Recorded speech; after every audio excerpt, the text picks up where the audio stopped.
let's go. Step at a time. Do you still step at a time? What you waiting for? Step at a time.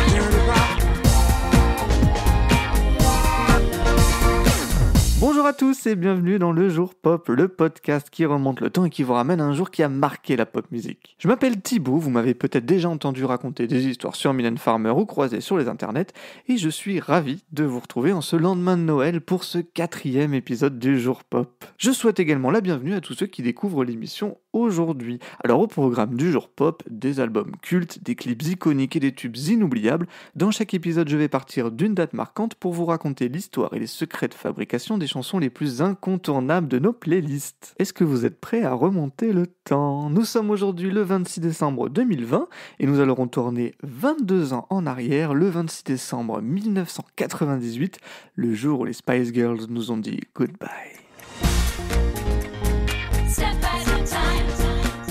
Nous sommes donc le samedi 26 décembre 1998 et petit événement, le nouveau single des Spice Girls, Goodbye, est le numéro 1 des charts anglais pour ce Noël 98. Et c'est un événement parce que les Anglais ils prennent très à cœur à la fois Noël et les charts, et être numéro 1 la semaine de Noël de l'autre côté de la Manche, c'est vraiment prestigieux, d'autant que c'est la semaine de l'année où les Anglais achètent le plus de disques. Et c'est un double événement pour nos chères Spice Girls, car c'est la 3e année consécutive qu'elles sont numéro 1 la semaine de Noël, égalant ainsi le record des Beatles qui avaient aligné 3 numéros 1 d'affilée entre 1963 et 1965.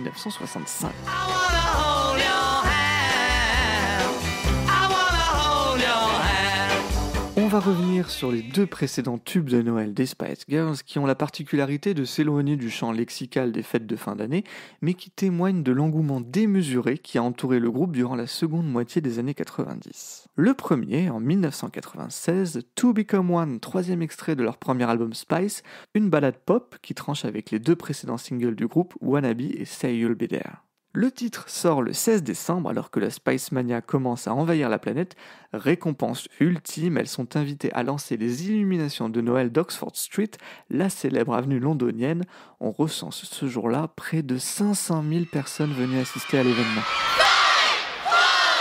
5, 4, 3, 2, 1. To Become One, c'est un succès international, plus d'1 million de singles vendus en UK, 300 000 en France, 700 000 aux États-Unis. C'est tout simplement le 2e plus gros succès du groupe, derrière Wannabe évidemment.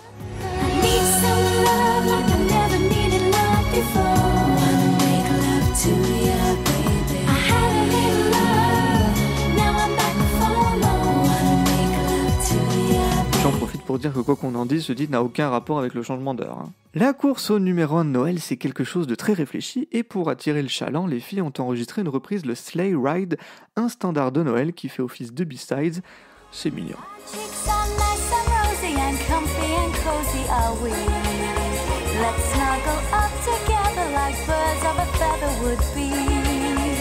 Allez, on avance et 1 an plus tard, en 1997, la Spice Mania ne se calme pas, bien au contraire. Durant l'été, le groupe tourne à Londres son premier film, Spice World, dont la sortie est prévue le lendemain de Noël, le 26 décembre, le célèbre Boxing Day en Angleterre. Évidemment, tout ça est lié à une incroyable machine marketing, et outre les produits dérivés de toutes sortes allant des sucettes aux poupées en passant par le jeu PlayStation, le film est destiné à promouvoir le 2e album du groupe, et inversement. Alors je vais pas m'arrêter sur le film, qui est un what the fuck intégral à consommer au je ne sais quantième degré, mais qui a le mérite de laisser la part belle à la musique du groupe.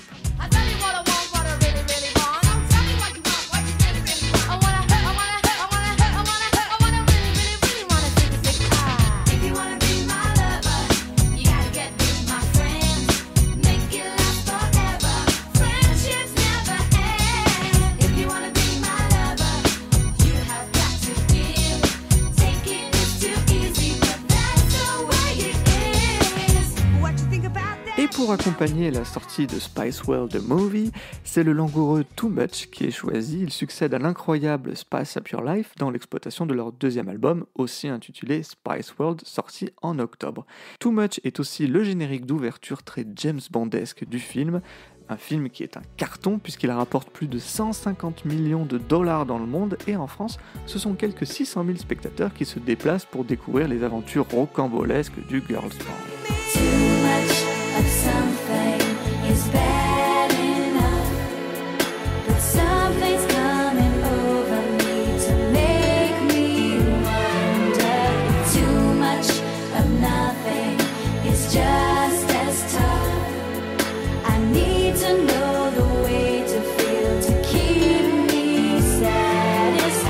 Sans surprise, Too Much est aussi un carton. Il signe donc le deuxième Christmas #1 d'affilée pour le groupe en UK et par la même occasion leur 6e single numéro 1 d'affilée sur le territoire britannique où il s'écoule à plus de 600 000 exemplaires. En France, le titre fait une timide apparition à la 20e place du top single mais s'écoule tout de même à 250 000 exemplaires. Les Spice Girls, c'est de la pop musique, mais c'est aussi beaucoup de marketing. À Noël 97, tout est fait pour vendre et consommer Spice Girls. En plus du film qui sort le 26 décembre, sont en vente les places pour la première tournée des filles qui aura lieu en 1998. Et quoi de mieux pour vendre des places de concert que la diffusion sur ITV de morceaux choisis de leur concert à Istanbul donné en octobre 97 ? Ben je vois pas, non ? Alors ce concert événement dans la plus grande ville turque, il est sponsorisé par Pepsi et sert à la fois d'échauffement avant d'aller à la rencontre du public européen au printemps et nord-américain durant l'été 98, mais c'est aussi un outil promotionnel puisque la VHS sera éditée fin 97.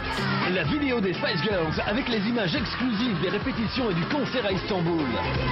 Un concert qui est devenu presque culte aujourd'hui, puisqu'il s'agit de la seule captation vidéo officielle des 5 filles sur scène, Jerry ayant décidé de quitter le groupe en plein milieu de la tournée 98, et ça on va en parler tout de suite.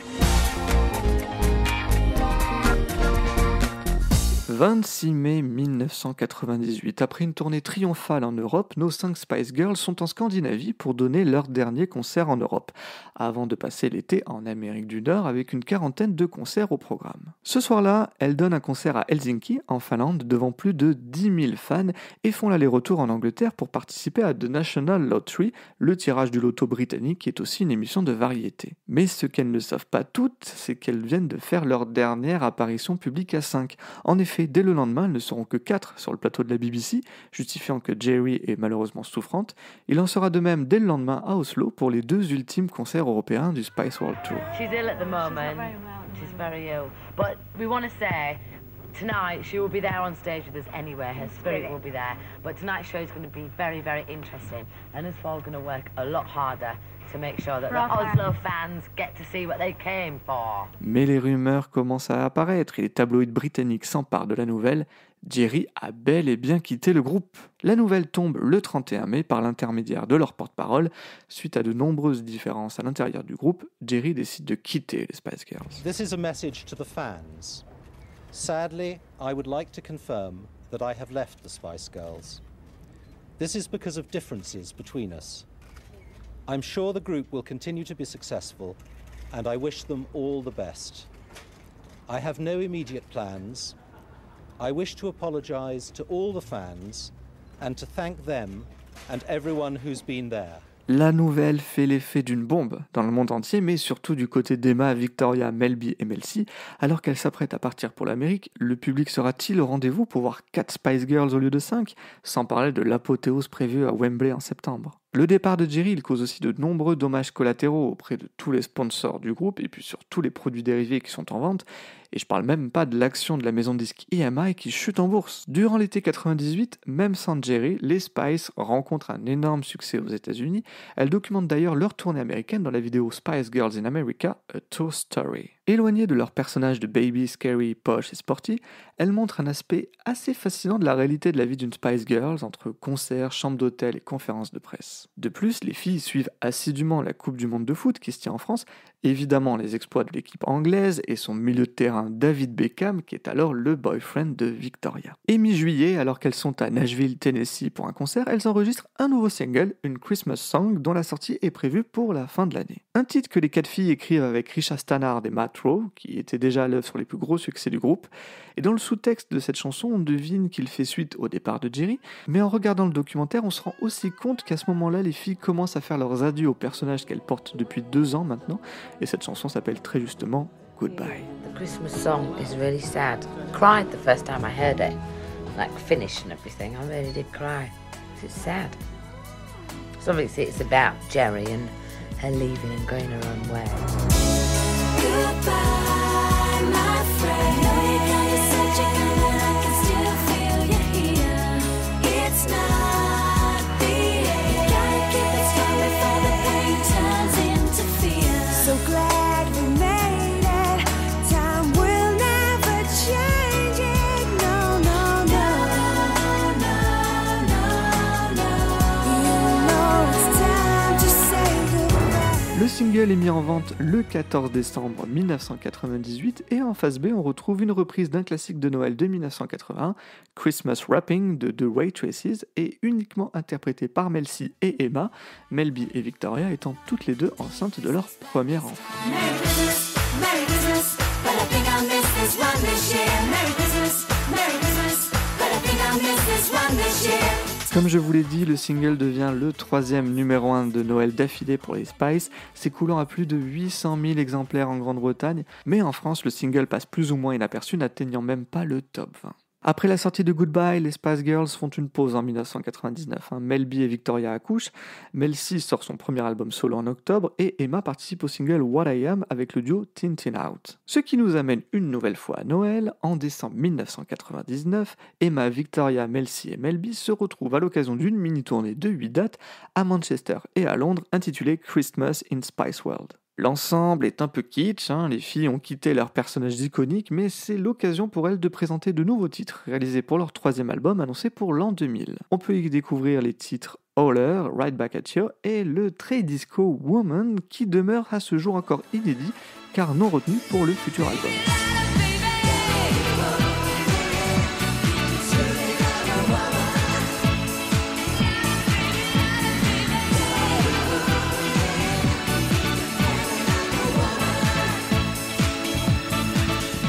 De son côté, en 1999, Geri lance aussi sa carrière solo, avec au mois de mai la sortie du single Look at Me, où dans le clip elle enterre littéralement le personnage de Ginger.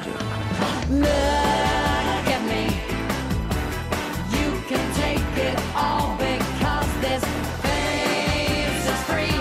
Le titre est un succès, il s'écoule à plus de 140 000 exemplaires en une semaine au Royaume-Uni, mais rate la première place des charts à 700 exemplaires près face au Boyzone. Vous avez dit Karma ? Il faut attendre le 3 mars 2000, un an et demi après leur séparation, pour que les 5 Spice Girls se retrouvent. Enfin, se retrouvent, c'est vite dit, disons pour qu'elles soient au même endroit, au même moment, et c'est à l'occasion des Brit Awards 2000. Geri Halliwell est venue faire la promotion de son nouveau single Bag It Up, produit par Andy Watkins et Paul Wilson, déjà producteurs du tube Who Do You Think You Are, et forcé de reconnaître que le titre de Miss Halliwell sonne comme un ersatz de son prédécesseur. Don't drop the baby, booting out no butt, or maybe winding up and making crazy. Whoa, whoa, whoa, whoa. Et pour pousser le bouchon encore plus loin, Geri joue la carte de la provocation en apparaissant entre une paire de jambes féminines géantes qui s'écartent pour dévoiler la chanteuse sur une barre de pole dance, le tout avec des Union Jack de partout et l'écran géant qui diffuse les mots Girl Powder. C'est un peu obvious tout ça, non ? Le groupe de son côté reçoit des mains de Will Smith un Brit d'honneur pour leur Outstanding Contribution to Music. Elles en profitent pour remercier Geri, classe, qui refuse elle de monter sur scène avec ses 4 ex-camarades, moins classe. We've all got to say a big, big thank you to Geri, because without her, we wouldn't be able to have done this. Les Spice Girls interprètent un medley de leur succès et une très jolie version de Goodbye qui signe la conclusion de 3 ans et demi de travail et de succès.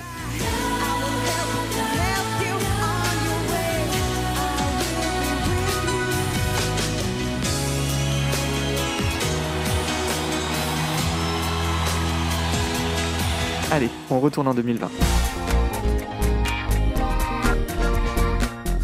Après un 3e album en demi-teinte intitulé Forever, les Spice Girls font un break avant de se retrouver à 5 en 2007 pour une tournée de Return of the Spice Girls, 47 dates entre l'Europe et l'Amérique du Nord. Elles ont remis le couvert 12 ans plus tard pour une tournée des stades au Royaume-Uni qui a réuni près de 700 000 spectateurs en 13 concerts, mais de nouveau à 4, cette fois-ci sans Victoria qui a préféré se concentrer sur son business et sa marque de vêtements plutôt que de reprendre son rôle de Posh Spice. De son côté, Geri Halliwell est devenue Geri Horner et elle joue désormais les femmes au foyer rangées, tout le temps habillées en blanc sur son Instagram, bien loin de l'image délurée de Ginger Spice qui plottait les fesses du prince Charles. A noter tout de même qu'elle a tenu à faire amende honorable lors de ses concerts en s'excusant auprès des filles pour les avoir quittées 21 ans auparavant.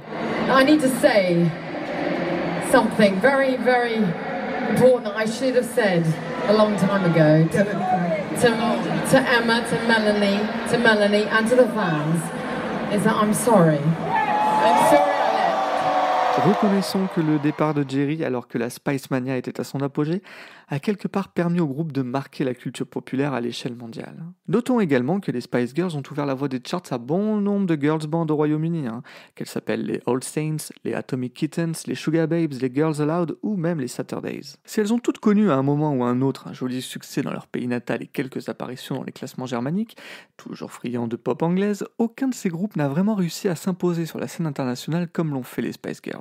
Exception faite peut-être des Little Mix qui ont réussi à bâtir durant presque 10 ans une jolie carrière qui a traversé la Manche jusqu'à ce que Jesy Nelson décide de quitter le groupe en décembre 2020, dû en partie au harcèlement qu'elle subissait sur les réseaux sociaux.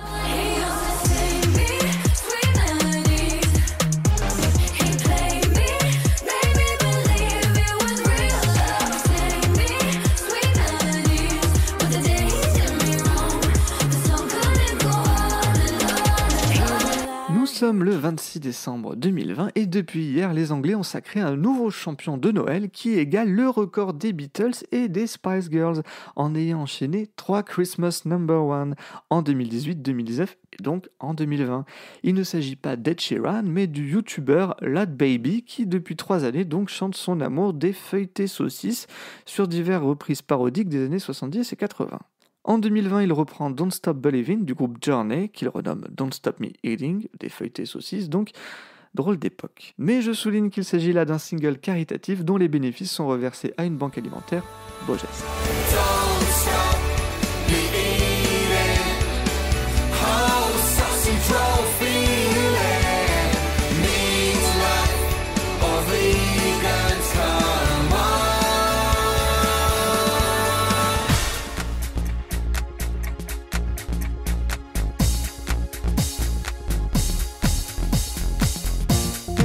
C'était le jour pop consacré au single Goodbye des Spice Girls, j'espère que ça vous a plu. Si c'est le cas, n'hésitez pas à en parler autour de vous et sur les réseaux sociaux, Instagram, Twitter, Facebook, @lejourpop partout, et abonnez-vous sur les plateformes Apple Podcasts, Spotify, Deezer, afin d'être au courant des nouveaux épisodes. Vous pouvez même mettre une note et un commentaire sur Apple Podcasts, ça aidera l'émission à avoir plus de visibilité. Et je remercie Ludovic qui m'a fourni 2 jolies archives pour la réalisation de cet épisode et une nouvelle fois pour avoir composé le fabuleux générique de l'émission. Quant à nous, on se donne rendez-vous en 2021 pour de nouveaux épisodes et quelques surprises. D'ici là, prenez soin de vous et moi je vous dis à bientôt.